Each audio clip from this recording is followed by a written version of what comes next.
টিভেন 24 news নেটওয়ার্কের নিয়মিত আয়োজন আওয়ার ডেমোক্রেসিতে আপনাদের স্বাগত জানাচ্ছি। আমি নাজমুল আশরাফ। আপনারা জানেন যে বাংলাদেশে একটি গণ অভ্যুত্থানের পর অন্তর্বর্তীকালীন সরকার দায়িত্বে রয়েছে। তারা অনেক পরিকল্পনা হাতে নিয়েছেন, যদিও বিস্তারিত এখনও কিছু তারা সেভাবে বলেন নাই। তারা রাষ্ট্রের সংস্কার এবং যেসব কারণে দেশে স্বৈরশাসন বা ফ্যাসিবাদ কায়েম হয়েছিল সেটি দূর করার জন্য একটি সঠিক গণতান্ত্রিক চর্চা নিশ্চিত করার জন্য অনেক ধরনের সংস্কার বা পরিবর্তনের উদ্যোগ নিয়েছে। সেটি শাসনতান্ত্রিক, আইনগত এবং অন্য আরও অনেক বিষয়। রাষ্ট্রের সংস্কার বলতে আমরা বুঝি রাষ্ট্রের যে তিনটি অঙ্গ, আইন বিভাগ, শাসন বিভাগ এবং বিচার বিভাগ, সেসব বিভাগ এবং তাদের অধীনস্থ বিভিন্ন প্রতিষ্ঠান বা সংস্থা বা বাহিনীর সংস্কার অনেক বড় কাজ। সেটি করার চেষ্টা তারা করছেন। এখন যেহেতু একটি সরকার গণ আন্দোলনের মুখে বিদায় নিয়েছে, নিশ্চয়ই আরেকটি গণতান্ত্রিক রাজনৈতিক সরকার জনগণের ভোটের মাধ্যমে, সুষ্ঠু নির্বাচনের মাধ্যমে নির্বাচিত হবে এবং তারা দেশ শাসন করবে, এমনটাই সবার প্রত্যাশা। কিন্তু প্রশ্ন উঠছে বারবার যে এই তত্ত্বাবধায়ক বা অন্তর্বর্তীকালীন সরকার যেটি আছে তারা কতদিন সময় নেবে এই কাজগুলো করতে।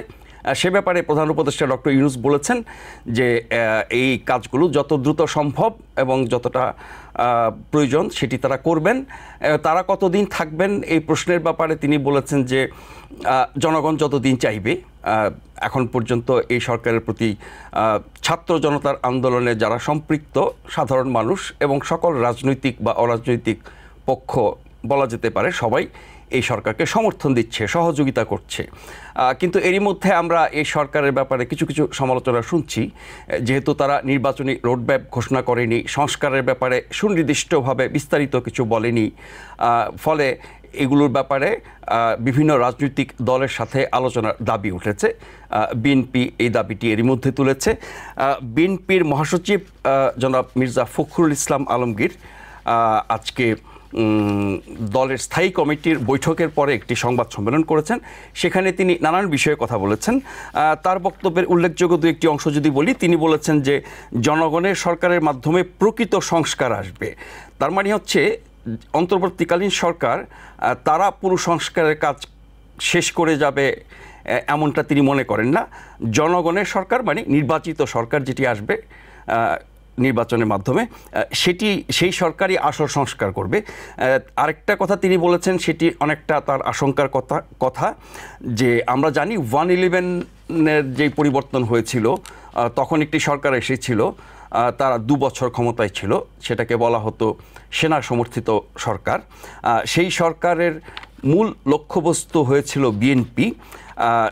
মির্জা ফখরুল বলছেন যে বিএনপিকে লক্ষ্য করে 1/11-র মতো চক্রান্ত আবারও শুরু হয়েছে এবং তিনি বলেছেন যে আমরা তো 1/11-র কথা ভুলে যাই নাই। তার মানে এই সরকার আবার একটি 1/11-র মতো সরকার হতে পারে, বিএনপিকে লক্ষ্য করবে, দীর্ঘদিন ক্ষমতায় থাকবে, সংস্কারের নামে অনেক কিছু করবে যেগুলো গণতান্ত্রিক বা সাংবিধানিক না, এমনটাই তিনি বলতে চেয়েছেন।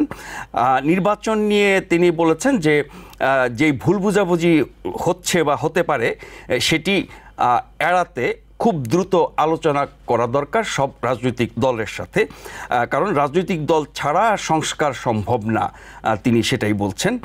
এবং আইনশৃঙ্খলা রক্ষাকারী বাহিনী যারা এখন কাজ করছে তারা ঢালাওভাবে বিগত সরকার বা পতিত সরকারের প্রধানমন্ত্রী, মন্ত্রী থেকে শুরু করে বিভিন্ন পর্যায়ের ব্যক্তিদের, এমনকি ওই দলের বাইরেও যারা দলের সমর্থক ছিলেন বা তাদেরকে সহযোগিতা করেছেন নানানভাবে এবং অন্যায় দুর্নীতি করেছেন, তাদের ব্যাপারে যেইভাবে মামলা দেওয়া হচ্ছে, হাজার হাজার আসামি করে, অজ্ঞাত আসামি করে, সব ঘটনার ক্ষেত্রেই প্রধানমন্ত্রী, স্বরাষ্ট্রমন্ত্রীদেরকে যুক্ত করে, এরকম মামলাগুলো আদৌ টিকবে কিনা আইন বিশেষজ্ঞরা বলছেন যে এই ধরনের মামলা আসলে শেষ পর্যন্ত টিকবে না, তাতে করে আদালতের উপর একটা চাপ তৈরি হবে, আসল অপরাধ যেগুলো তারা করেছেন সেগুলো ঢাকা পড়ে যাবে।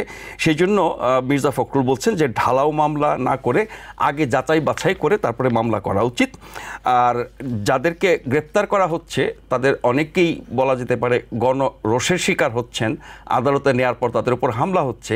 আইন উপদেষ্টা ডক্টর অধ্যাপক আসিফ নজরুল বলেছেন যে আসলে আদালতে এই ধরনের হামলা কোনোভাবেই গ্রহণযোগ্য না। কিন্তু কেন এরকম হামলা হচ্ছে গণরোষের কারণে সেটি তিনি বলেছেন। আমরা এই কটি বিষয় নিয়ে আলোচনা করতে চাই। শুরুটা করতে চাই, আমাদের সাথে যুক্ত আছেন প্রফেসর ডক্টর মোহাম্মদ খালেকুজ্জামান, তিনি geology professor, Commonwealth University of Pennsylvania. Professor Khalequzzaman, আপনাকে স্বাগত জানাচ্ছি। এছাড়াও আমাদের সাথে আছেন ডক্টর মহসিন ইউ পাটোয়ারি, তিনি professor of biology, ex dean of the school of science and allied health. Professor doctor Khalequzzaman, আপনাকে দিয়ে শুরু করি। সংস্কার তো অবশ্যই দরকার, সুশাসন নিশ্চিত করার জন্য, ন্যায় বিচার নিশ্চিত করার জন্য, এবং সত্যিকার অর্থে গণতন্ত্রের চর্চা করার জন্য, গণতান্ত্রিক শাসন ব্যবস্থা কায়েম করার জন্য, যেটি হারিয়ে গিয়েছিল গত 16 বছরে। এখন এই অন্তর্বর্তীকালীন সরকার এই সংস্কারের কতটুকু করতে পারে, কতটুকু করা বাস্তবসম্মত, এবং কতটুকু করলে পরে একটি সুষ্ঠু নির্বাচনের মাধ্যমে আমরা একটি ভালো গণতান্ত্রিক শাসন ব্যবস্থায় ফিরে যেতে পারবো? জি, ধন্যবাদ আপনাকে। দেখুন, সংস্কার খুবই একটি বিশাল আয়তনের শব্দ, কারণ সংস্কারের কোনো শেষ নেই। সংস্কারটা করে কোন জায়গায় গিয়ে থামা হবে, তাই সংস্কার যে প্রয়োজন এটা আপনিও বলেছেন, আমিও স্বীকার করি, আমি বিশ্বাস করি সংস্কার প্রয়োজন। তবে সংস্কারগুলো আমাদের যেহেতু যে সরকার বর্তমানে বিদ্যমান রয়েছে তারা আসলে নির্বাচিত কোনো সরকার না, কিন্তু গণ অভ্যুত্থানের মাধ্যমে আসা একটা জনগণের অভিপ্রায়ের বহিঃপ্রকাশ হিসাবে এই সরকার ক্ষমতায় রয়েছে। সুতরাং তাদের ম্যান্ডেট নেই সেটা আমি বলবো না, তাদের এক ধরনের ম্যান্ডেট তো অবশ্যই আছে, গণঅভ্যুত্থানের মাধ্যমে তারা ক্ষমতাসীন হয়েছে।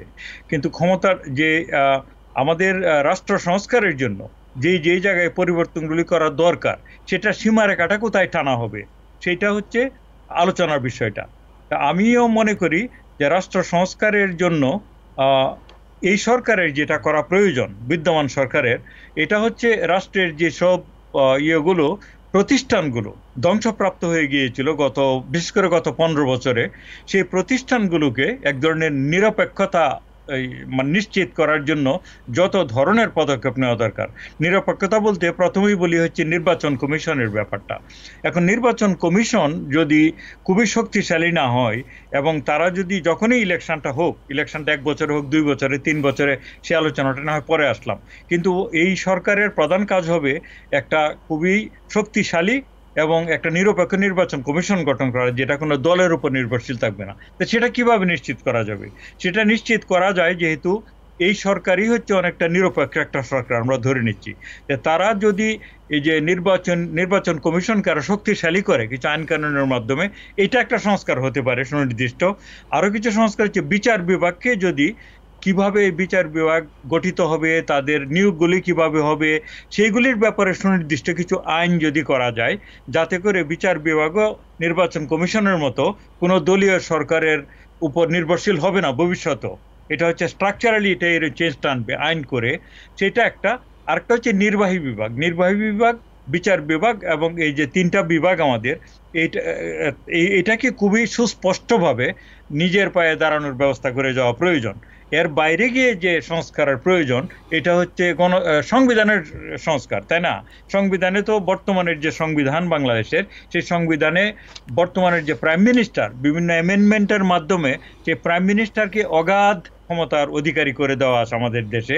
প্রাইম মিনিস্টার যারা সংবিধান নিয়ে কাজ করে তাদের অনেক আলোচনা আমি শুনেছি, তারা যেটা বলতে চায়, প্রাইম মিনিস্টার যদি ইচ্ছা করে যে কোনো কিছুই বাংলাদেশের প্রাইম মিনিস্টার বর্তমানের যে সংবিধানের আওতায় করতে পারে, এর জন্য তিনি আসলে কোনো জবাবদিহিতার আওতায় আসবেন না।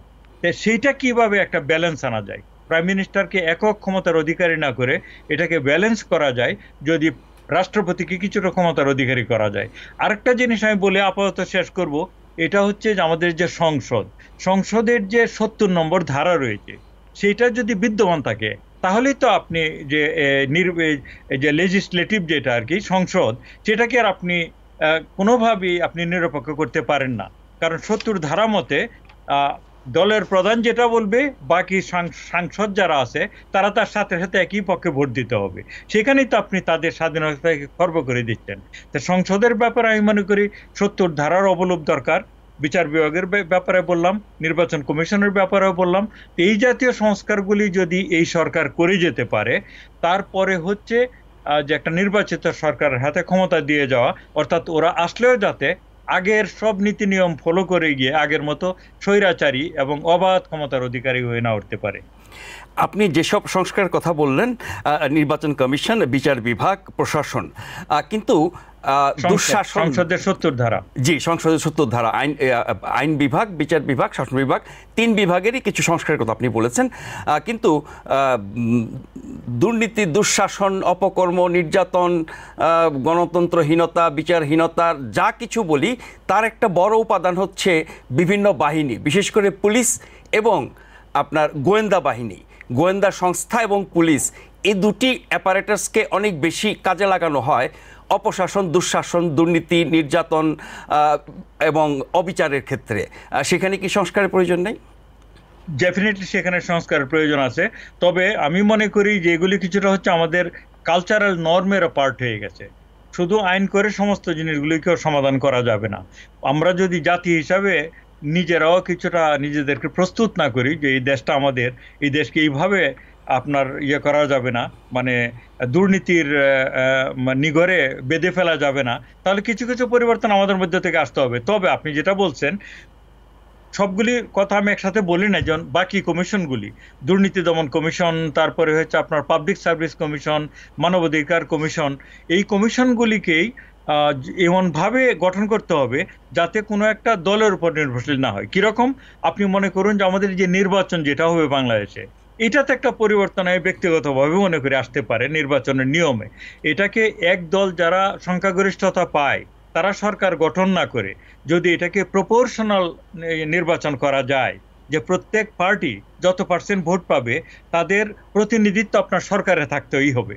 মানে 60% ভোট পেয়ে যদি একটা দল পাশ করে আসে, তারা 60% মন্ত্রী, মিনিস্টার বা বিভিন্ন ভাবে আনুপাতিক হারে অধিকার থাকবে, কিন্তু বাকি 40% একটা ব্যালেন্স করবে তখন। হ্যাঁ, তাহলে আমি মনে করি প্রপোর্শনাল যে নির্বাচন এবং সেই নির্বাচনের মাধ্যমে সরকার গঠনটাই হতে পারে একটা শুরু। আরেকটা ছোট্ট প্রশ্ন, সেটি হচ্ছে যা কিছু করার কথা আপনি বলছেন তার জন্য সাংবিধানিক পরিবর্তন দরকার। তো এই অন্তর্বর্তীকালীন সরকার যেখানে সংসদ নেই, তারা কি সাংবিধানিক পরিবর্তন বা সংবিধানের মৌলিক বৈশিষ্ট্যের পরিবর্তন ঘটাতে পারে? জি, তারা পারে। হচ্ছে কি যে সেইভাবে যদি আপনি ধরেন তাহলে তো বর্তমান সরকারটাই অবৈধ, আপনি যদি একেবারে আইনের চোখে দেখেন। কিন্তু একটা বিপ্লব কিংবা অভ্যুত্থানের মাধ্যমে যে সরকার আসে সেটাকে আমরা আর অভ্যুত্থান, সেটাকে অবৈধ বলি না, সেটা হচ্ছে আপনার ডক্ট্রিন অফ নেসেসিটি। সেই হিসাবে তাদের ক্ষমতা আছে এখানে থাকার। তবে তারা তো আর এই যে সাংবিধানিক পরিবর্তনগুলি তারা আনা ঠিক হবে না। আমি মনে করি তারা একটা গণপরিষদের জন্য একটা ভোট নিতে পারে, যেটা হচ্ছে ঠিক সংসদের নির্বাচন না, গণপরিষদ একটা গঠন হবে যারা হচ্ছে সংবিধানটা নিয়ে শুধু কাজ করবে। সেটা ওরা করতে পারে, আমি মনে করি সেটা করা উচিত, সেটা সংস্কারের একটা অংশ হবে। সেই জায়গায় প্রশ্ন যে আপনি গণভোটের কথা বলছেন, গণপরিষদের কথা বলছেন, তাতে করে জনমতের প্রতিফলন ঘটবে, কিন্তু সেই জায়গায় যাওয়ার আগে একটা জাতীয় ঐকমত্য দরকার। তার জন্য তো সকল স্টেক হোল্ডার, রাজনৈতিক দল সহ সবার সাথে একটা ঐকমত্য দরকার। সেটির কথাই বিএনপি মহাসচিব বলতে চেয়েছেন। তাহলে কি অন্তর্বর্তীকালীন সরকার আগে সবাইকে সাথে নিয়ে আলোচনা করে ঐকমত্যে পৌঁছে তারপরে এই পরিবর্তনগুলো করা এবং তার পক্ষে জনমত সংগ্রহ করা? আমি তাই মনে করি। কারণ হচ্ছে যে এই সরকারের তো কোনো না কোনোভাবে যাচাই করতে হবে যে জনমত যেটা আছে বাংলাদেশের ভিতরে তাদের কতটা আস্থা তাদের উপর আছে। আমরা জানি অভ্যুত্থানের মাধ্যমে এসছে, অভ্যুত্থান তো আমরাও জানি কয়েক লক্ষ মানুষ মিলে অভ্যুত্থান ঘটানো সম্ভব। এর জন্য বড় বড় পার্টিগুলিকে নিয়ে অবশ্যই তাদের বসা উচিত। এবং আরেকটা জিনিস বাংলাদেশে হয় না, আপনি জানেন আমেরিকা বা অন্যান্য দেশে খুবই হয়, খুবই জনমতের জরিপ হয় যে জনগণ আসলে এক্স্যাক্টলি প্রায়োরিটি হিসাবে কি কি দেখছে। এরকম জিনিসগুলো বাংলাদেশে খুব বেশি প্রতিফলন দেখা যায় না। তা আমার মনে হয় বড় বড় দলগুলোকে সাথে নিয়ে তাদের বসে তাদের একটা মানে সুনির্দিষ্ট পরিকল্পনা মানুষের সামনে পেশ করা প্রয়োজন। আমরা এসছি, আমরা এই যে রাষ্ট্র সংস্কারের যে মূল ব্যাপারগুলো এগুলি পরিবর্তন না করে আমরা ক্ষমতা থেকে যাব না। এবং আমরা মনে করি যে জনগণও আমাদের, সাধারণ জনগণ, দলীয় জনগণ না, সেটা চায়। সেটার একটা উপায় হতে পারে যেটা আমি বললাম, বিভিন্ন জরিপ করা, বিভিন্ন যে সংগঠনগুলির মাধ্যমে, অর্থাৎ নিরপেক্ষ সংগঠন আছে না বাংলাদেশে, তারা সেই জরিপগুলো করে আমাদেরকে একটা সেন্স দিতে পারে যে দেশটা কোথায় আছে, কি তারা চায়। তাহলে আমাদের যারা ক্ষমতায় আছে তাদের একটা লেজিটিমেসি তৈরি হয় যে সেটা যে কয়েক লক্ষ লোক মিলে ঢাকাতে একটা অভ্যুত্থান করে সরকারকে ক্ষমতায় এনেছে তা না, আমরা অন্তত বাইরে থেকে সেন্স করতে পারি মানুষ প্রচন্ডভাবে খুশি এই সরকার আসাতে, কারণ যেই ধরনের জুলুম, নির্যাতন, অপশাসন এবং লুটপাট হচ্ছিল সেটার থেকে তো রেহাই যে পেয়েছি আমরা, এতে কোনো সন্দেহ নেই। তবে এই জিনিসগুলি যাতে আবার পুনরাবৃত্তি ঘটতে না থাকে সমাজে, সেটার দিকে তো অবশ্যই খেয়াল রাখতে হবে। সেটা আমরা অলরেডি, হয়তো আপনি পরে আলোচনায় আনবেন, আমরা কিছু কিছু আভাস পাচ্ছি যে কোনো কোনো সুনির্দিষ্ট দল আবার প্রত্যন্ত গ্রামাঞ্চলে এক ধরনের সন্ত্রাসী কার্যকলাপ কিংবা চাঁদাবাজি কিংবা এক ধরনের যে দখলদারিত্ব শুরু করেছে। আমরা সেই জায়গাটিতে আসবো। তার আগে প্রফেসর ডক্টর মহসিন ইউব পাটোয়ারি, আপনার কাছে যেটি জানতে চাই যে আমরা 111-এর সরকার দেখেছি, তাদের কীর্তিকলাপ সম্পর্কে আমরা জানি, যা কিছু তারা বলেছিল, যা কিছু করেছিল তার সুফল কিন্তু বাংলাদেশ পায়নি। বাংলাদেশের রাজনীতি বলি, গণতন্ত্র বলি, শাসন ব্যবস্থা বলি, যা ছিল তাই রয়ে গেছে। 111-এর সরকার 2 বছর এত কিছু করার পরেও বিএনপি মহাসচিব আবারও 111-এর গন্ধ পাচ্ছেন এবং সেখানে তিনি বলছেন যে বিএনপিকে টার্গেট করা হচ্ছে। টার্গেট যাকে করা হোক না কেন, 111-এর যে শাসন ছিল 2 বছরের, সেটি আসলে একরকম বিরাজনীতিকরণের চেষ্টা ছিল। ফলে একটি গণতান্ত্রিক রাষ্ট্রে রাজনীতি থাকবে না, বিরাজনীতিকরণ হবে, অগণতান্ত্রিক, অসাংবিধানিক, অনির্বাচিত শাসন ব্যবস্থা থাকবে, সেটা নিশ্চয়ই কারো কাম্য না। এখন পর্যন্ত বর্তমান অন্তর্বর্তীকালীন সরকার যা কিছু করছে এবং যা কিছু বলছে, তাতে করে কি আপনি সেরকম কোনো আভাস ইঙ্গিত দেখেন? Thank you. আমি প্রফেসর সাহেবের সাথে এগ্রি করি, অনেক কিছু উনি বলে ফেলছেন এবং রিপিট করার কোনো দরকার নাই। Thank you. 111 এবং যে বর্তমান যে ইন্টারিম গভর্নমেন্ট আছে, এটার ফান্ডামেন্টাল ডিফারেন্স আছে। এই যে 111 কিন্তু জনগণের বিপ্লব বা আন্দোলনের মাধ্যমে আসে নাই, এটা আসছে, সুতরাং তাদের জনগণের একটা ভিত্তি আছে। তবু আমি মনে করি লেজিটিমেসির একটা কোশ্চেন আছে এখানে। সেই কোশ্চেনের জন্য এই গভর্নমেন্ট মে গিভ এ গণভোটের মতো দিতে পারে, কিন্তু গণভোটের মধ্যে এইভাবে দিতে পারে যে এই জিনিসগুলো, কারণ আমরা সংস্কার করতে চাই, কোন কোন জিনিসগুলো সংস্কার করতে চাই প্রফেসর সাহেব বলছেন। আর প্রফেসর সাহেব না বলার থেকেও এই যে আমাদের যে দলগুলো এত বছর শাসন করে আসছে, গত 25, 30, 40 বছর থেকে, প্রত্যেকে যখন বাইরে থাকেন তখন ওনারা সুন্দর সুন্দর কথা বলেন, সুন্দর সুন্দর সংস্কারের কথা বলেন।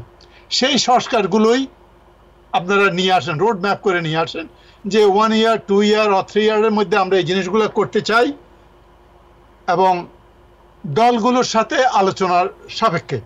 কারণ ওনারা তো, দলগুলো তো তাই চাচ্ছিল, দলগুলো তো তাই চাচ্ছে, সুষ্ঠু নির্বাচন চাচ্ছে, নিরপেক্ষ শাসন ব্যবস্থা চাচ্ছে। আমি আবার রিপিট করতে চাই না। সুতরাং এটা করে যদি একটা লেজিটিমেসি নিয়ে নেয় তাহলে আমার মনে জন্য ভালো। তবে যেহেতু ওনারা নির্বাচিত না, এটা তাহলে একটু কিছু ওনাদেরকে লেজিটিমেসি দিবে, নাম্বার 1। নাম্বার 2, যে আমি তো বলেছি ফান্ডামেন্টাল ডিফারেন্স আছে 111-এর। 111-এর তারা যে কিছু খারাপ ভালো কাজ করছে তা না, কিছু ভালো কাজ করেছে, কিন্তু শেষ পর্যন্ত তারা থাকতে পারেনি। এইসব অনেকগুলো জিনিস অ্যাড্রেস করতে চেয়েছিল। তবে বিএনপি মহাসচিব, আমার মনে হয়, আমার ধারণা যে ডেমোক্রেসি, উনি বলেছে আমরা কিছু সময় দিতে চাই, রাইট? এই সময়টা আমি মনে করি একটা ভালো কথা। ওনারা শুধু নির্বাচনের কথা না বলে, 90 ডেজের কথা না বলে, আমার মনে হয় যেহেতু ওনারা দেশের মঙ্গল চান, যেহেতু ওনারা সংস্কার চান, এই দলগুলো এই সরকারকে, যেহেতু তাদের ইন্ডিভিজুয়াল দলের প্রতি মানুষের কিন্তু আস্থা নাই, কারণ আমরা দেখছি ক্ষমতার বাইরে এক কথা, ভিতরে গেলে যে যায় লঙ্কায় সে হয় রাবণ, আমরা দেখেছি। সুতরাং ওই লেজিটিমেসিটা ওনাদেরও নাই যে ওনারা সুষ্ঠু নির্বাচন হলো, ভালো কথা, আপনি ইন্ডিপেন্ডেন্ট করলেন, ইলেকশন কমিশন করলেন, সুষ্ঠু একটা নির্বাচন করলো, সুষ্ঠু নির্বাচন করার পর এক্স পার্টি আসলো, সেই এক্স পার্টি যে সংস্কারগুলো করবে কে আপনাকে গ্যারান্টি দিবে? আপনি তো অতীতের অভিজ্ঞতা থেকে তো সেই গ্যারান্টি আমরা পাচ্ছি না। সুতরাং এরা যেহেতু কোনো রাজনৈতিক দল থেকে আসে নাই, বরং আমাদের সব রাজনৈতিক দলগুলো এনাদেরকে সমর্থন করবে যে এই জিনিসগুলো আমরা সবাই করতে চাই। আমরা অল দেশপ্রেমিক, আমরা বাংলাদেশের মঙ্গল চাই, ক্ষমতা চাই না, রাইট? ক্ষমতায় গেলে আমরা ইনটক্সিকেটেড হয়ে যাই, আমরা দেখেছি। সুতরাং আমরা এই সময়টা আপনাদেরকে সহযোগিতা করি, দেশের বুদ্ধিজীবী, ইন্টেলেকচুয়াল যারা অরাজনৈতিক, তাদেরকে নিয়ে, তাদের হেল্প নিয়ে, পলিটিশিয়ানদের হেল্প নিয়ে 1, 2, 3, 4, 5 জিনিসটা আমরা করতে চাই। এর মধ্যে আরো কিছু আছে, প্রফেসর সাহেব বলছে, তার সাথে আমি বলি যে টার্ম লিমিটের কথাটা আছে, রাইট? আমাদের লোকজন স্বেচ্ছাচার হয়ে যায় যে বেশি দিন ক্ষমতায় থাকলে, রাইট? আমাদের পার্টির মধ্যে কোনো ডেমোক্রেসি নাই কোনো পার্টিতে, রাইট? শেষের দিকে এসে বলে নেতা যা বলবে, নেত্রী যা বলবে আমরা মানে নিব, কোনো ইলেকশন নাই, রাইট? আমাদের এখানে যেরকম ভোট হয়। তারপরে প্রাইমারি সিস্টেমটা আমাদের চিন্তা করতে হবে। আপনার নেতা আমার পার্টির, আপনাকে 10 কোটি টাকা দিলে আমি নমিনেশন নিয়ে নিব আমার চাটকিল থেকে। আমার চাটকিলের জনগণ আমাকে চায় কি না চায় তার কিছু আসে যায় না। নেতা চাইলো আমি নৌকা বা ধানের শীষ বা XY আমি নমিনেশন নিয়ে নিলাম। এতে করে জনগণকে সম্পৃক্ত করার জন্য আমার মনে হয় আমাদের প্রাইমারি সিস্টেমে আমাদের যাওয়া দরকার। তারপরে আমাদের head of the government and party, আপনি তো পার্টি দেশের প্রাইম মিনিস্টার হয়েছেন, প্রেসিডেন্ট হয়েছেন, আপনি তো কোনো পার্টির প্রেসিডেন্ট আর না। আপনাকে নিরপেক্ষভাবে সব দলকে সমানভাবে দেখতে হবে। আপনাকে 2টা পদ একত্রে দখল করা আপনার ঠিক হবে না। আপনি পার্টিটা ছেড়ে দেন। ইভেন আমাদের এখানে যেটা পার্লামেন্টে যখন আপনি মেম্বার হবেন তখন আপনি পার্টির কনস্টিটুয়েন্সিকে রিপ্রেজেন্ট করবেন শুধু পার্লামেন্ট মেম্বার হিসাবে, পার্টির কোনো এই সদস্য না, মানে কোনো পজিশনে আপনার থাকা ঠিক হবে না, রাইট? সো এই যে কতগুলো জিনিস, শুধু আপনার ওই সংস্কারগুলো না, যে বিচার বিভাগের স্বাধীনতা, পুলিশ বিভাগের স্বাধীনতা, তারপরে পাবলিক সার্ভিসের স্বাধীনতা, যেটা প্রফেসর সাহেব বলেছেন, আমি এর আগে বলেছি। এছাড়াও এই জিনিসগুলো ফান্ডামেন্টালগুলো করা। আপনার ডেমোক্রেসি যদি পার্টিতে না থাকে আপনার কাছ থেকে আমি ডেমোক্রেসি অ্যাকসেপ্ট করতে পারি। এই জিনিসগুলো আমাদের একটা গুড টাইম, 600-650 লোক রক্ত দিছে ছাত্ররা, রাইট? এই আন্দোলনটা কিন্তু আমরা পলিটিক্যাল পার্টির লোকেরা করি নাই মূলত, এটা কিন্তু সাধারণ ছাত্ররা, সাধারণ জনগণ করেছে। এখন তারা আন্দোলন করছে, আপনারা এখন জাম দিয়ে ক্ষমতায় যাবেন, ভালো কথা যান, কিন্তু আমাদের সংস্কারগুলো করে দিয়ে দেন। আমরা চাই গণতান্ত্রিক মাধ্যমে দেশটা চলুক। ডেমোক্রেসি সিস্টেমে আমাদের অনেকগুলো দুর্বলতা আছে। আমাদের টলারেন্স নাই, রাইট? আমাদের গণতান্ত্রিক চিন্তা ভাবনার অভাব। আমাদের সোশ্যাল সিস্টেমে আপনি ফ্যামিলিতে যান, ফ্যামিলি তো আমাদের ডেমোক্রেসি নেই, রাইট? আমাদের এখন এতন্ত্র ওখানে আছে, বাবা যা বলে বড় ভাই। আমি ফিলোসফিক্যাল কথাগুলো বলছি, এগুলাকে এডুকেট করতে হবে রে ভাই। ডেমোক্রেসি শব্দ লেখা সুফে দিয়া খাওয়া দিলে তো আর ডেমোক্রেসি হওয়া যাবে না। মন মানসিকতা, চিন্তা ভাবনা, সব কিছুতেই ডেমোক্রেসি ভাব থাকতে হবে। আপনারটা আমি পছন্দ করি না, আমার দৃষ্টিতে আপনার খারাপ, কিন্তু আপনার একটা অধিকার আছে সেটা বলার। আপনার পার্টি যে কোনো দল করেন, আপনি করেন, আপনি যা করতে চান করেন, শুধু আপনি বাংলাদেশের স্বাধীনতা সার্বভৌমত্ব স্বীকার করবেন, শাসনতন্ত্র আপনি স্বীকার করবেন, আপনি সন্ত্রাসী করবেন না, এইসব কথা করে আপনি যে কোনো পার্টি করেন না, আমার তো কোনো আপত্তি নেই।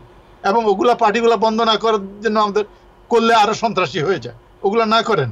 এই ধরনের জিনিসগুলো আমাদের চিন্তা ভাবনা। আমি মনে করি যে আমাদের মহাসচিব সাহেব যেটা করেছেন, উনি সন্দেহ করতে পারে, উনি রাজনৈতিক একটা দলের নেতা, হ্যাঁ, উনি করতে পারে, কিন্তু আমার মনে হয়, আমি ওনাদেরকে বলতেছি, আপনারা একটু ধৈর্য ধরেন, সংযমী হন, এই সরকারকে আপনারা সহযোগিতা করেন।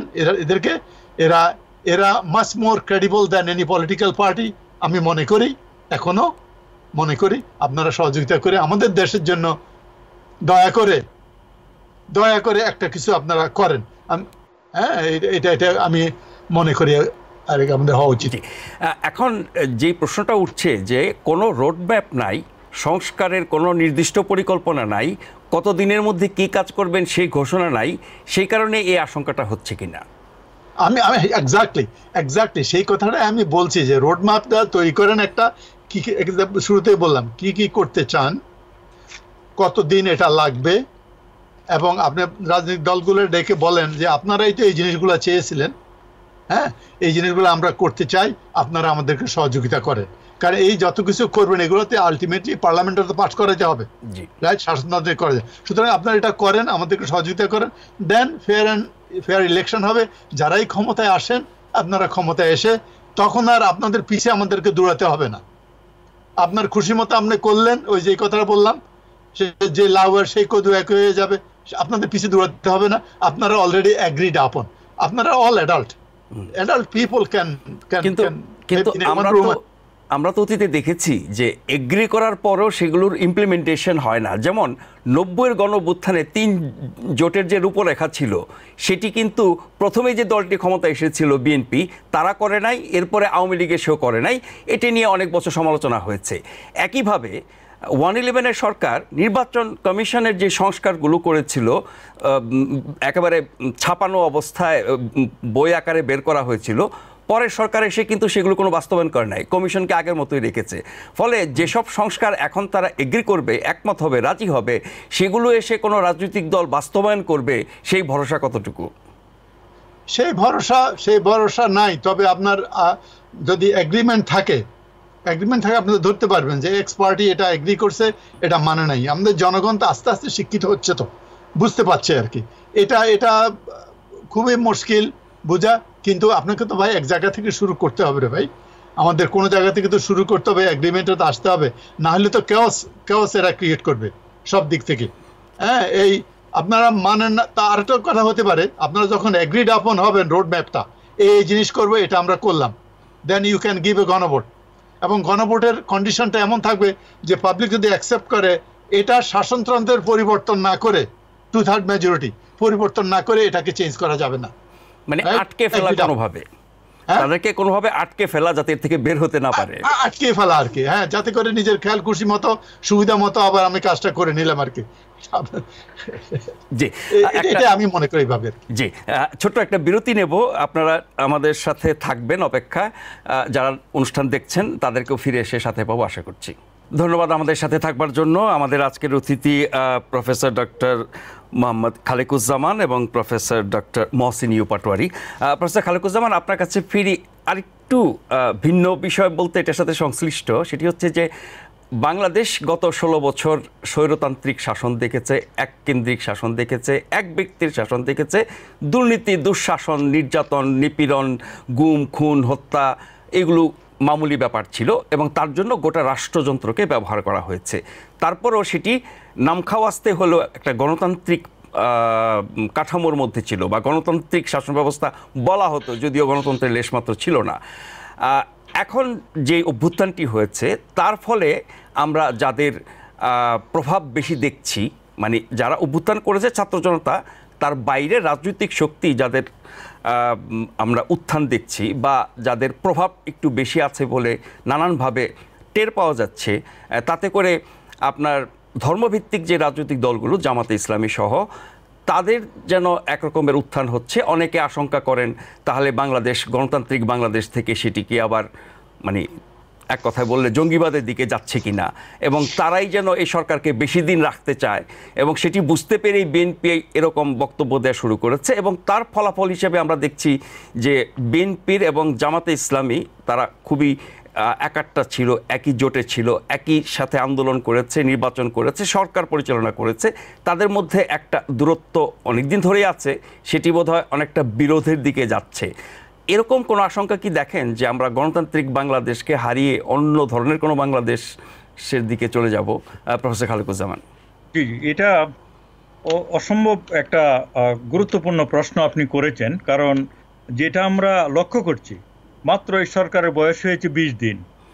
এই 20 দিনের মধ্যেই তারা কিছু গুরুত্বপূর্ণ কিছু সিদ্ধান্ত নিয়ে নিছে। যেমন তারা হিজবুত তাহরিরকে তারা অনেকটাই সহ্য করে নিচ্ছে, জামাত ইসলামের উপর যে নিষেধাজ্ঞা ছিল সেটা তুলে নিয়েছে। এখন এখানে অনেককে জেল থেকে ছাড়া পেতেও দেখছি আমরা, যারা ওই ধরনের কর্মকাণ্ডে জড়িত ছিল। জি, জেল থেকে মানে ছাড়িয়ে দিয়েছে। তবে আমার কাছে মনে হয় যে এই জিনিসটা শেষ বিচারে আসলে জনগণকে ঠিক করতে হবে, যে আমাদের দেশ আমরা কিভাবে করব, পরিচালনা করব, কোন শাসনতন্ত্রের অধীনে। সেটা তো আর আমরা আসলে জোর করে একটা তন্ত্র কারো উপর চাপিয়ে দিতে পারবো না। তবে আমার মনে হয় যে কিছু কিছু বেসিক জিনিসে, আমাদের যে সংস্কারের কথা বলছি, এই সংস্কারে কিছু কিছু বেসিক জিনিস এক ধরনের ফান্ডামেন্টাল আন্ডারস্ট্যান্ডিং আনা দরকার দেশের মধ্যে। সেটা হচ্ছে যে আমরা যে অসাম্প্রদায়িক একটা দেশ, কারণ এখানে শুধু মুসলমান না, এখানে অন্য জাতিগোষ্ঠীর মানুষের বাস, এবং এটা যে একটা স্বাধীন সার্বভৌম রাষ্ট্র, এবং এটা যে আমরা যুদ্ধ করে স্বাধীন হয়েছি, এই জিনিসগুলো মেনে নিয়ে এটা যে একটা গণতান্ত্রিক সমাজ হবে, এই জিনিসগুলো মেনে নিয়ে যারা রাজনীতি করতে রাজি হবে, শুধু তাদেরকে রাজনীতি করার পারমিশন দেওয়া ঠিক বলে আমি মনে করি। এটা কি অগণতান্ত্রিক হয় এই জিনিসটা, এরকম বলাটা? এটা আমি মনে করি না।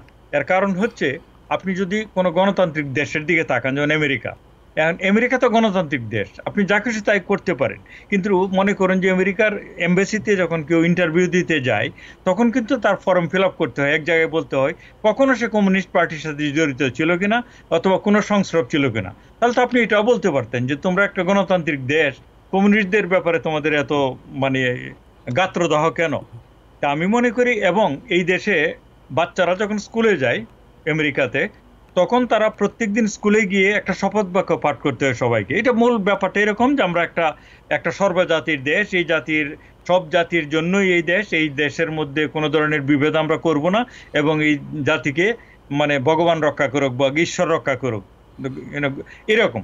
একইভাবে আমি মনে করি বাংলাদেশের যে কালচার, পলিটিক্যাল কালচার, এটার মধ্যেও একটা বাস্তব কিছু কিছু জিনিসে মানুষ এগ্রি করতে হবে। এটা নিয়েই গণতান্ত্রিক যে সমস্ত দলগুলিকে নিয়ে এই সরকার বসতে পারে, বসে নিয়ে বলতে হবে যে আমাদের যে বেসিক কিছু প্রেমিস আছে এই দেশের, আমরা মুক্তিযুদ্ধের মাধ্যমে দেশ স্বাধীন করেছি, এটা একটা অসাম্প্রদায়িক দেশ এবং এখানে অন্য অনেক ধর্মজাতির মানে বাস। মুক্তিযুদ্ধকে আমরা কোনোভাবেই মানে করে ফেলবো না, তুচ্ছ তাচ্ছিল্য করে বাতিল করে দিব না, এবং আমাদের যে মানে অসাম্প্রদায়িক চেতনার উপর বাংলাদেশ স্বাধীন হয়েছিল এটা আমরা রক্ষা করব। আমাদের যে জাতীয় পতাকা, আমাদের যে জাতীয় সঙ্গীত, এইগুলোকে আমরা সুরক্ষা করব, এই অঙ্গীকার করে এই দেশে রাজনীতি করা যাবে। আপনি কি রাজনীতি করবেন, এটা কি আওয়ামী লীগের রাজনীতি, বিএনপির সমাজতান্ত্রিক নাকি ইসলামী রাজনীতি, এটা আমার দৃষ্টিতে খুব বড় বেশি ম্যাটার করে না, কারণ গণতান্ত্রিক দেশে উদ্দূর স্বাধীনতা থাকতেই পারে। তবে বেসিক প্রিমিসের বাইরে গিয়ে আপনি দেশটাকে আমাদের যেই এর উপর প্রতিজ্ঞার উপর ভিত্তি করে আমরা স্বাধীন করেছিলাম, এটা থেকে আমলে সরে আসবেন, এটা যাতে না হয়। হ্যাঁ, আপনি যে প্রত্যাশাটির কথা বলছেন সেক্ষেত্রে এই গণঅভ্যুত্থান পরবর্তী বেশ কিছু ঘটনা এরকমটা আপনার মনে হয়েছে কিনা যে মুক্তিযুদ্ধ এবং অসাম্প্রদায়িক বাংলাদেশের বিরোধী যে শক্তি তাদের অনেক রকমের তৎপরতা যেটি সরকার পতনের পরে সারা দেশেই হয়েছে, সেটি হয়তো একটি স্বৈরাচারী সরকারের পতনের পরে এরকম প্রতিক্রিয়া দেখা দেয়, কিন্তু কিছু কিছু লক্ষ্যবস্তুতে যেভাবে আক্রমণ করা হয়েছে তাতে করে ওই মুক্তিযুদ্ধের যে লক্ষ্য উদ্দেশ্য আদর্শ অসাম্প্রদায়িকতা তার বিপক্ষ শক্তির একরকমের আস্ফালন আপনি লক্ষ্য করেছেন কিনা? জি জি, অ্যাবসলিউটলি লক্ষ্য করেছি, এবং আমি এটাকে একটা বেনিফিট অফ ডাউট দিতে চাই বর্তমান সরকারকে। তারা খুব ফরমেটিভ স্টেজে ছিল, এই ঘটনাগুলি যখন প্রকৃতভাবে ঘটেছিল, এটা 5 তারিখে আগের সরকার ফল করার পরে 8 তারিখে ওরা নতুন সরকার গঠন করে। 5 থেকে 10 এই তারিখগুলির মধ্যে যে ধরনের বেপরোয়া ধ্বংসযজ্ঞ হয়েছে, এটাকে আমি ধরে নিতে চাই যে সরকারের গুছিয়ে ওঠার আগে ঘটনাগুলি ঘটে গিয়েছে। তারপরে প্রফেসর ইউনূস একটা সময়ে গিয়ে উনি মানে আমাদের যে সংখ্যালঘু সম্প্রদায় তাদের সাথে মিটিং করেছে, নানানভাবে তিনি ঘোষণা দিয়েছেন যে আমাদের এখানে কে হিন্দু কে মুসলমান এইভাবে বিবেচনা করবেন না, আমরা সবাই বাংলাদেশি, সবার অধিকার সমান, আমরা সবাই ভাই ভাই, আমাদের আন্দোলনে হিন্দু মানুষের আমাদের সাথে ছিল, এ কথাগুলি কিন্তু উনি বলেছেন। এবং আমার ধারণা ওনার আন্তরিকতার কারণেই এক ধরনের যে রায়ট হতে পারতো দেশে, সাম্প্রদায়িক দাঙ্গা হতে পারতো, এটা কিন্তু উনি ঠেকিয়ে দিয়েছিলেন। সেই ক্রেডিটটা আমি তাকে দিতে চাই। তা আমি যেটা বলতে চাচ্ছি, উনি যেহেতু একটা সরকারি রাজনৈতিক দলের নেতা না, তবুও তাকে আর একটু শক্ত হাতে জিনিসগুলো দমন করার প্রবণতা দেখাতে হবে। তবে যে কিছু কিছু ধ্বংসযজ্ঞ হয়েছিল আপনি যেটা বললেন, সেটা আমি ধরে নিতে চাই যে সেটা হয়েছিল উনি সঠিকভাবে পুরো ক্ষমতাটা হাতে নেওয়ার আগে। এখন উচিত হবে প্রফেসর ইউনূসের, আমি যে কথাগুলি বললাম এগুলি বিভিন্ন বক্তৃতায় বিভিন্নভাবে তার প্রকাশ করা, যে আমরা কি কি জিনিস আমাদের দেশে অ্যাকসেপ্টেবল। জি, প্রফেসর মসনিউ পাটোয়ারি, প্রফেসর খালেকুজ্জামানের কথা সূত্র ধরেই বলতে চাই যে সময়টা অরাজকতা চলেছে, তখন আসলে দেশে কোনো সরকার ছিল না, পুলিশ ছিল না, এবং সেই নৈরাজ্যকর অবস্থা থেকে একটা স্বাভাবিক অবস্থায় নিয়ে আসা চারটিখানি কথা না। যারা সরকারে আছেন তারা সরকার পরিচালনায় অনভিজ্ঞ বলা যায়, কিন্তু তাদের ব্যাপক জনসমর্থন আছে, তাদের সাথে ছাত্র শক্তি আছে, বিভিন্ন রাজনৈতিক দল আছে, সেই শক্তি নিয়ে তারা কাজটা করছেন। এত সব সমর্থন থাকার পর এবং এত বড় একটি পরিবর্তন হওয়ার পর এই সরকারের তো শক্তি সাহসের অভাব হওয়ার কথা না, কিন্তু আপনি তাদের বিভিন্ন কর্মকাণ্ড, কথাবার্তা বা সিদ্ধান্ত গ্রহণের ক্ষেত্রে কি আপনি সেই শক্তি সাহস বা দৃঢ়তা দেখেন, নাকি যথেষ্ট নমনীয়, নাকি দুর্বল? একটু আমরা যে থ্যাংক ইউ, আমরা যে আগেই তো বলেছি যে আসলে জনগণ সমর্থন আছে, কিন্তু আসলে দে আর নট দি জনগণ দ্বারা নির্বাচিত না, রাইট? মানে এটা একটা আমি একটু ইন্টারাপ্ট করি যে জনগণ দ্বারা নির্বাচিত বলতে আমরা ব্যালটের মাধ্যমে ভোট দেওয়ার কথা বলি, মানে জনমত তার একটা প্রতিফলন। কিন্তু এই অভ্যুত্থানের পক্ষে যে সারা দেশের বেশিরভাগ মানুষ একমত, এখনো পর্যন্ত এই সরকারকে সমর্থন দিয়ে যাচ্ছে, এটা ব্যালটের মাধ্যমে না হলেও এটা কিন্তু ঘটনাক্রমের মাধ্যমে প্রমাণিত। সেই হিসেবে তো জনসমর্থন আছে না, সেটা আছে, সেটা আছে, যার জন্য আপনি কোনো রাজনৈতিক দলগুলো কেয়ারফুল কথা বলতেছে। আপনি দেখেন ইভেন এখন বর্তমানে যারা লার্জেস্ট মনে করতেছে 90 দিনের মধ্যে ইলেকশন দিলে তারা চলে আসবে, তাদের মধ্যে আমি অত্যন্ত আমাদের বিশেষ করে বিএনপির যে সেক্রেটারি সাহেব অত্যন্ত বিজ্ঞ লোক, উনিও খুব করে কথা বলছে আর কি। এবং এটা যে ওনারা যে জিনিসটা করে, যে জিনিসটা হয়েছে, যে প্রফেসর খালেকুজ্জামান বলছে যে ওনারা নেওয়ার আগে আপনার দেশে কোনো পুলিশ বাহিনী ছিল না, ল এনফোর্সিং এজেন্সি ছিল না, শুধু মিলিটারি কিছুটা ছিল। তখন এই নৈরাজ্য বা যেটা করা হয়েছে এটা স্পার অফ দি মুভমেন্ট। 15 বছর যে একটা সরকারের শাসন আমলে যারা মনে করেছে তারা ডিপ্রেসড হয়েছে, তাদের একটা বই প্রকাশ ছিল, এবং সেই ওই প্রকাশটা যেই সরকারটা তারা প্রো লিবারেশন হিসাবে দেখতো। সুতরাং তাদের বিরুদ্ধে করতে গিয়া তাদের প্রো লিবারেশনের যে সিম্বলগুলো সেটাও আক্রান্ত হয়েছে, রাইট? যেমন জাতীয় সংসদ তো আর দলীয় সিম্বল না, জাতীয় সংসদ তাহলে আক্রান্ত হলো কেন? এটা তো শুনেন, সব সময় কিছু লোক অপরচুনিটি আছে যারা chaos ক্রিয়েট করতে চায়, রাইট? ওই ক্রিয়েট হয়েছে, জাতীয় সম্পদ আছে। আমি বলবো যে বঙ্গবন্ধুর এই বাড়ি যে পড়ানো হয়েছে ওটা জাতীয় সম্পদ, এটা আনডিসপুটেড।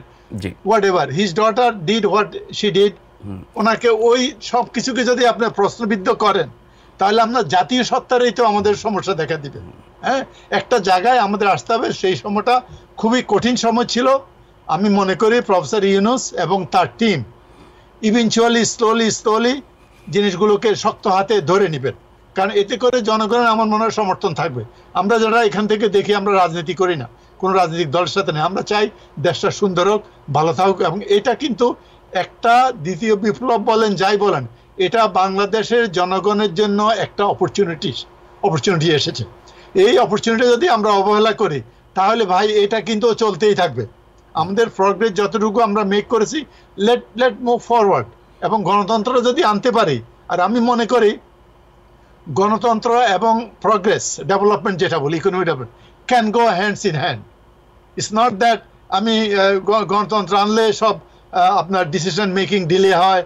ইয়েস, পার্টিসিপেটরি ডিসিশন মেকিংটা স্লো হয়, but that's the best decision, right? Parliament আলোচনা করে যেটা করেন সেটা হয়। আর ওটা না হওয়াতেই আপনি এই গণবিপ্লবটা হয়েছে। ওটা যদি করতেন তাহলে গণবিপ্লবটা হতো না। নিশ্চয়ই। একদম শেষ পর্যায়ে চলে এসেছি। আমি আপনাদের দুজনের কাছ থেকে ছোট্ট করে জানতে চাইবো, আমরা বাংলাদেশের ভিতরকার বিষয় নিয়ে আলোচনা করলাম, কিন্তু বাংলাদেশ তো শুধু বাংলাদেশের ভিতরকার বিষয় না। আমরা জানি যে গত 1.5 দশক কিভাবে ভারত বাংলাদেশকে নিয়ন্ত্রণ করেছে, আধিপত্য বিস্তার করেছে, শোষণ করেছে এবং একটা স্বৈরাচারী সরকারকে টিকিয়ে রেখেছে। সেই জায়গায় ভারত এখন একটু ব্যাকফুটে আছে।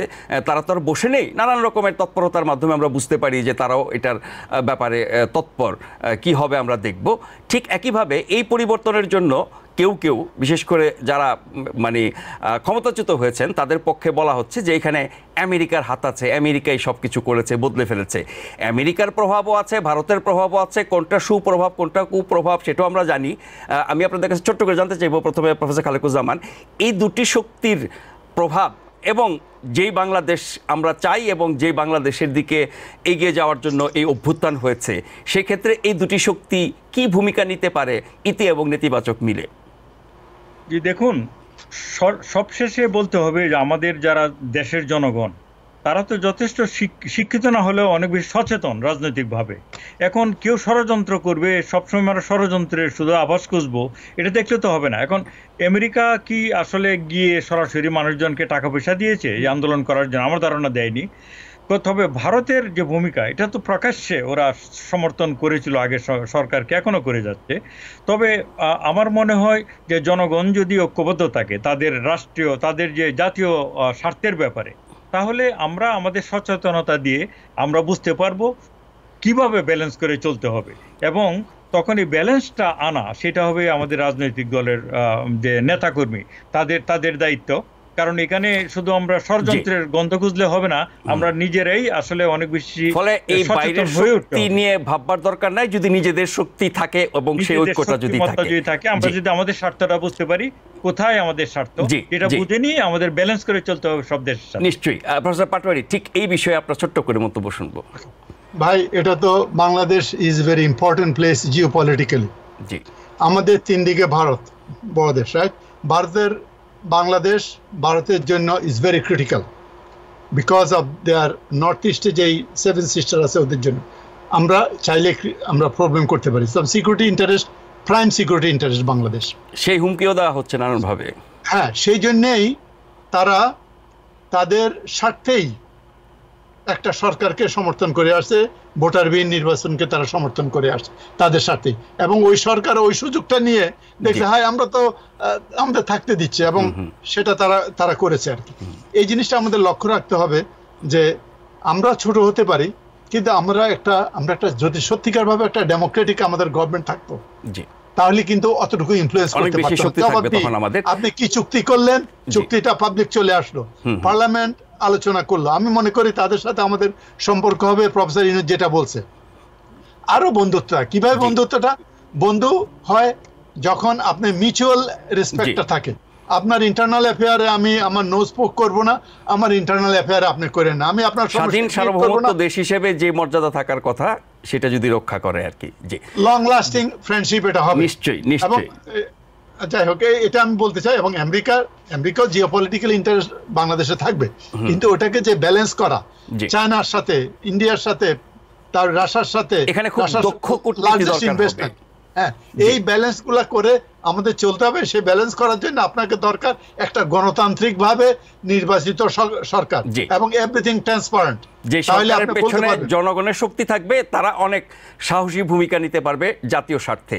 অনেক ধন্যবাদ প্রফেসর মহসিন ইউ পাটোয়ারি, এবং অনেক ধন্যবাদ প্রফেসর খালেকুজ্জামান, আপনাদের দুজনকেই আমাদেরকে মূল্যবান সময় এবং মতামত দেওয়ার জন্য। যারা অনুষ্ঠান দেখছিলেন, শুরুতে বা পরে যোগ দিয়েছেন, তাদের প্রত্যেককে ধন্যবাদ জানিয়ে আজকের মতো এখানে শেষ করছি।